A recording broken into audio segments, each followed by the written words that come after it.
Now, how did President Uhuru Kenyatta manage to tame both his deputy William Samoei Ruto and Raila Odinga at the same time? How did he even achieve that? Because as things stand today, President Uhuru Kenyatta is in a situation where he can do anything to Raila Odinga without any problem. The president can also do anything to his deputy William Samoei Ruto without anything happening to him. Because the president has successfully managed to split the two guys. So Ruto is viewing Raila Odinga as his enemy. Raila Odinga is viewing William Ruto as his enemy. And at the same time, these two guys are also competing for the president. And to extend this control, President Uhuru Kenyatta finally also managed to tame Gideon Moi. And he has also managed to tame Kalonzo Musyoka. As a matter of fact, the president has also succeeded in splitting NASA. So NASA is no longer NASA. And today I've seen ODM party attacking Kalonzo Musyoka very badly. But how did the president manage to tame all these guys?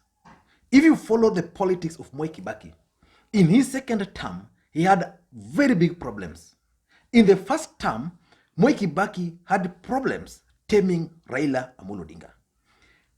Uhuru Kenyatta had a problem taming Raila Odinga because Raila Odinga almost controls a half of this country. So by taming Raila Odinga, it means you actually tame the country. So what was the objective of the president by doing this? And I've been asking myself, Kenyans might be underrating the president. Something tells me Uhuru is a genius. Because let's just go back a bit. How did Uhuru Kenyatta manage to convince William Ruto to be his running mate ahead of 2013 general election? How did he even do that? Because we all know these two gentlemen were actually accused and taken to ICC. William Ruto was accused for organizing chaos in Rift Valley and displacing masses from that area. Uhuru Kenyatta was taken to The Hague for funding Mungiki, who retaliated the attacks which were organized by the deputy president. But how did they manage again to come back together? So Uhuru Kenyatta could actually be a genius. But what was President Uhuru Kenyatta's objective by taming Raila Odinga and by taming the deputy president William Samoei Ruto? What was his objective? In my view, 5 reasons. Number 1, I think the president wanted to be in a position where he controls his succession politics. You all remember that going to 2017 general election, going to 2017 general election, Uhuru Kenyatta appeared weak. And that's also a strategy. And he allowed his deputy to run the show. So once that election, which was bitterly contested, was over, the president kicked out his deputy. And people thought that was not going to be possible. And he did that by bringing on board Raila Odinga. So as we speak today, Raila Odinga and his supporters are planning for Raila Odinga's presidency. But how are they planning it? They believe Uhuru Kenyatta has that key. And Uhuru Odinga made a statement over the weekend to that effect. Listen to him briefly. And that's something which you are missing. It's called system. Some people are saying system is not important, but system is very important. And now we are with Uhuru Kenyatta, who is holding the system. So if the system plus our votes, which are always more than the others, what else? And the route we are going to use to power is through President Uhuru Kenyatta. That is the route we are going to use to power. There should be no doubt about that. And that is the reason why you've seen that members of NASA, members of the ODM family are fully committed to the handshake. On the other side, the deputy president also believes that he can become the president of the Republic of Kenya. And for him to become the president of the Republic of Kenya, he must appear to be humble. He must appear to respect the president, because he believes that for him to become the president, he must get the backing of President Uhuru Kenyatta, or even if not President Uhuru Kenyatta, he must get the backing of the president's backyard. So the deputy president is doing everything possible in his powers to convince the Kikuyus that there's no problem between him and President Uhuru Kenyatta. What about Kalonzo Musyoka? Kalonzo Musyoka is also the same. He's banking on the support of the president. And that's why Kalonzo Musyoka decided to leave NASA recently and signed that post-election agreement with President Uhuru Kenyatta and Jubilee Party. What about Gideon Moi? The supporters of Gideon Moi have been convinced that Uhuru Kenyatta had an arrangement with the former Mzee Arap Moi, and that arrangement was that Uhuru Kenyatta was going to serve and then hand over the presidency to Gideon Moi. So Uhuru Kenyatta currently sits on the steering wheel of his succession politics. Unless something happens which will cause rebellion, Uhuru Kenyatta is going to successfully dictate who becomes the next president of the Republic of Kenya. And what he has done, he has actually used Robert Greene's laws, 48 of power, law number 11. And that law number 11 is very clear that you must learn to keep people depend on you. So all these individuals are now depending on President Uhuru Kenyatta to become the next president of the Republic of Kenya. Uhuru is a genius. Number 2, legislative agenda. Legislative agenda in parliament. Today, Uhuru Kenyatta has ODM. He has Wiper, he has KANU, he has Jubilee. So what else, what other things will Uhuru need to pass any legislation he wants passed in parliament? William Ruto and his team, who are currently perceived to be opposing the president, his troops will not go directly to oppose the president. I want to give you a typical example. There is this divisive revenue allocation formula. Tanga guys are now blaming Raila Odinga and his ODM for not supporting it. Right? That's what they're doing. So the question is, are they just waiting somewhere for Raila Odinga and his troop to oppose it so that they can support it? And if they support it, what is the objective? The objective will be to please President Uhuru Kenyatta and create a wedge between President Uhuru Kenyatta and Raila Odinga. And let's agree, Uhuru currently is in charge of parliament. He's also in charge of Senate. Why? Because of the support of ODM. When Susan Kihika and Murkomen were being kicked out at the Senate, James Orengo was the vocal guy. That's Raila Odinga's person. When recently the Nini was being elected, the deputy speaker, again at the Senate, ODM senators were actually at the forefront. What about at parliament? Almost the same. So Uhuru Kenyatta currently can dictate the legislative agenda of this country without any problem. Before Kenyans will know, Uhuru Kenyatta's term shall have come to an end, but Uhuru Kenyatta will go in the history of this country as the president who served his second term with a lot of peace. Number 3, I think Uhuru Kenyatta is also doing this. He has managed to tame all these individuals for his own political interest. What do I mean? Uhuru Kenyatta's term is coming to an end. And there are people who are claiming that Uhuru Kenyatta is still young to retire. Ndugu Francis Atwoli. So there's the Building Bridges Initiative.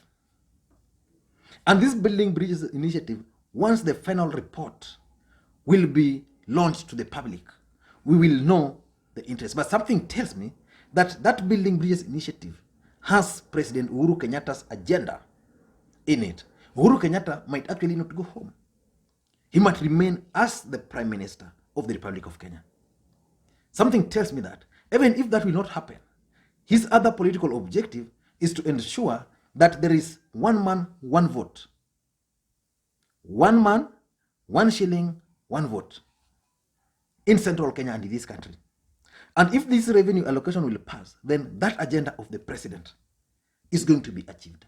So probably the president is still very keen on staying in power. And that's why he's bringing all these people. Sometimes I keep on asking myself, if Raila Odinga was not with Uhuru Kenyatta, and with all these bad things happening in this country today, how would Uhuru Kenyatta even be ruling? I keep on asking myself. So Uhuru did this for his own personal political interest.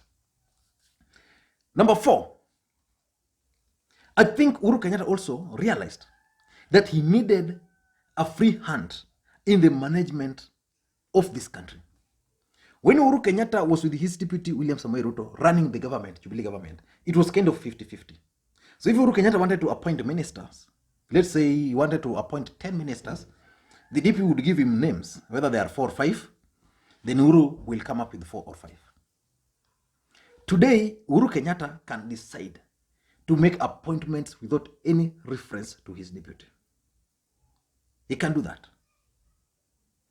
He can decide to fire allies of the deputy president without any problem. He doesn't fear anything. And that's why people like Kipchumba Murkomen were just kicked out. Uhuru just kicked them out. He's just doing things because he has the free hand. Because anytime these other guys will try to oppose, he has a backup from this side, from ODM. Anytime ODM will try to resist, he has the backup of William Ruto and his brigades. So Uhuru Kenyatta, in my view, wanted a situation where he can rule this country without any bondage. Jubilee coalition. Jubilee was actually a coalition between URP and even today, Raila Odinga cannot dictate to President Uhuru Kenyatta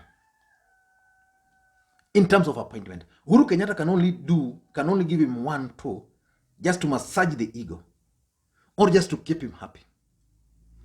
But the fact of the matter is, today in this country, President Uhuru Kenyatta is ruling this country with a lot of peace in mind, peace of mind.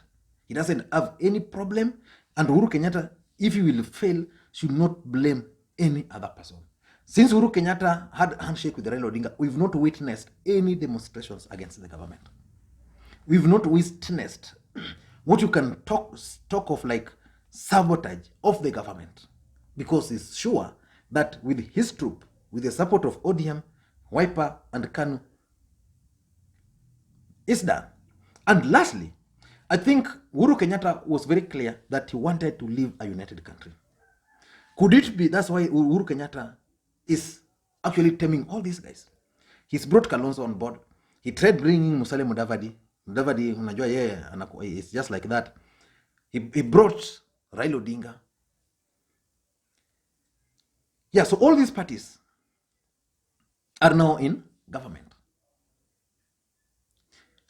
Today, you can't convince anybody that Uhuru Kenyatta is just serving the interest of Kikuyus and Kalenjins, the way people were accusing them in the last term.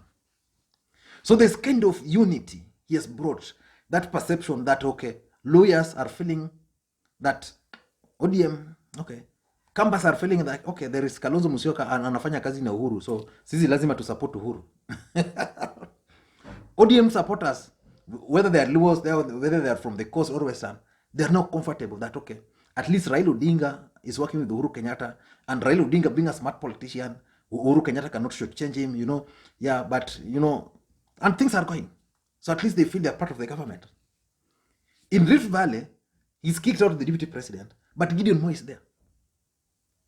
So there's this story, Gideon Moi, Kalenjins are here, things like those. So Uhuru Kenyatta has actually achieved the unity of this country without any, he has done it effortlessly. I don't know what you think. I want to ask you, what do you think was the main objective of President Uhuru Kenyatta taming Raila Odinga and William Samoei Ruto at the same time? I mean, what do you think was the main objective? Because the fact of the matter is, Uhuru Kenyatta has succeeded effortlessly in taming these guys. And if you're watching this video for the first time, I want you to take a second or two and click the subscribe button so that next time we produce a video like this, YouTube will automatically notify you. So remember to just hit the subscribe button. And to the subscribers, I want to continue thanking you guys for your support. It's been amazing. Last month has been very amazing. The videos we did, I mean, the compliments, the advice, I think we are trying to implement some of them. And it has been a great month, this past month. So hopefully when we begin the other month also, we are going to just continue with the same pace. But why is this possible? It is possible because of the support you guys give to this channel. I know there are people on this channel, if I don't post a video, like by some specific times of the day, they don't see the video, then they start sending messages. And that's good. It means people are actually waiting to read, to watch the content we produce here. And those content, we only manage to produce them because of your support. So I want to thank you guys. And the only request I always make here is one. Please help me create interactions. How do you create interactions here? Simple. Just give the video a thumbs up if you like it. If you don't like the video, also just give it thumbs up. Because from there, I'll be able to know this video is good, this video is bad. Like a lot of you guys complimented me for the video I did on Guru, the latest one. A lot of you guys felt it was well done. So with those compliments, then I can know. Because personally, when I was doing it, I was not even sure. So give it thumbs up. The other way is by sharing the video. And that's the best one. Just share this video to your friends, WhatsApp, Facebook. Just share it. And then the last one, the best way is also just to drop your comments so that we can start interactions. You see, from those comments, I always take time to read all of them. Then I always pick one or two things from them. And lastly, you can also reach me on my WhatsApp number, which is 0777 741323. And to those who want to support the channel through the other way, just reach me on my WhatsApp. Then I can advise you on how your coffee inaweza nifikia. A lot of you guys are sending me coffee. Yeah, so there's a way, because I don't like giving it publicly, so I can advise you on how to do it. Thank you guys, and please, may you have a good day.